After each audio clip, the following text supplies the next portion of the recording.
উনি একটা ব্যাংকার। ওনার সাথে আমার ৫ বছর আগে রিলেশনশিপের সূত্রপাত ঘটে। তার সাথে আস্তে, আস্তে ক্লোজ একটা রিলেশনশিপ তৈরি হয়। যখন উনি আমাকে ম্যারিডের মানে লাইফের জন্য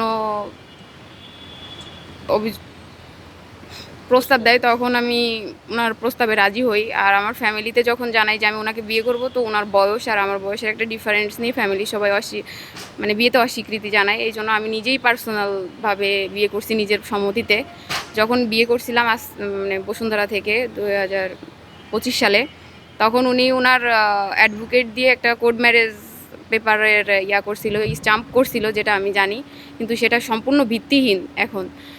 আহ, আমি জানতাম না যে উনি এত বড় একটা ফ্রড করবে আমার সাথে।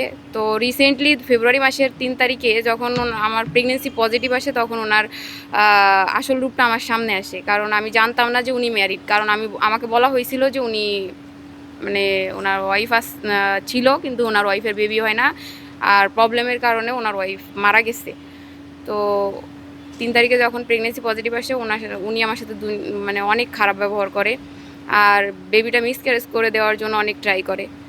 তো আমি রাজি হই নাই দেখে উনি আমার শারীরিক মানসিক অনেক টর্চার করে। তখন দেখছে যে আমি আর বাচ্চাটা অ্যাবর্শন করাবো না, তখন উনি উনার মেবি ফার্স্ট ওয়াইফের কাছে যেয়ে সব কিছু স্বীকার করে, যেহেতু প্রবলেমে পড়ে যাবে।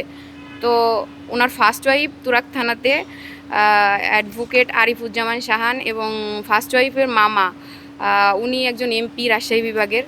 তো উনাকে দিয়ে তুরাগ থানাতে ফোন করে আমার নামে জিডি অ্যান্ড সিআর মামলা করিয়ে আমাকে বাসায়, আমার রূপায়ণ সিটির বাসাতে এসে ভাঙচুর করে ওরা পুরা মনে হয় কি যে আমি একটা চোর ওনার বা কিডন্যাপার, ওনার ওয়াইফ মানে আতিকুল ইসলামকে আমি আটকায় রাখছি, এই ভেবেই ওনারা এসে ভাঙচুর করে আমার বাসায় ঢুকে। তখন দেখে আমি একা, অ্যান্ড আতিকুল শুয়ে আছে আমার রুমের মধ্যে।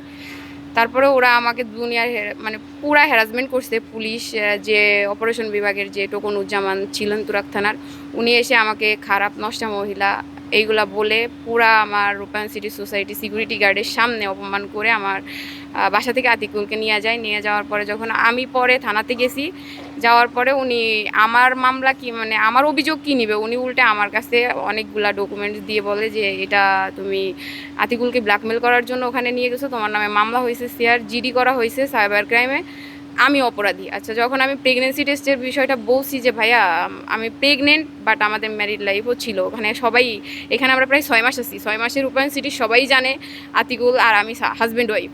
তারপরে ওরা যখন ব্লেম দেয়, তখন এখানে কিন্তু সিকিউরিটি গার্ড ইনচার্জ সবাই বলছে যে না, স্যারের বাসায় মানে এটা স্যারের বাসা আর ম্যামের বাসায় স্যারই আসে, যেহেতু ওরা হাজব্যান্ড ওয়াইফ সেভাবেই করা। কিন্তু আমি বোকার মতো ভুল করছি এইটাই যে ওর চালাকি ধরতে না পারে আমি এই বাসার যত ডকুমেন্টস করা সেইগুলোতে আমার নাম দেওয়া এবং আমি সাইন দিছি, আতিকুল ইসলামের কোনো কিছু নাই।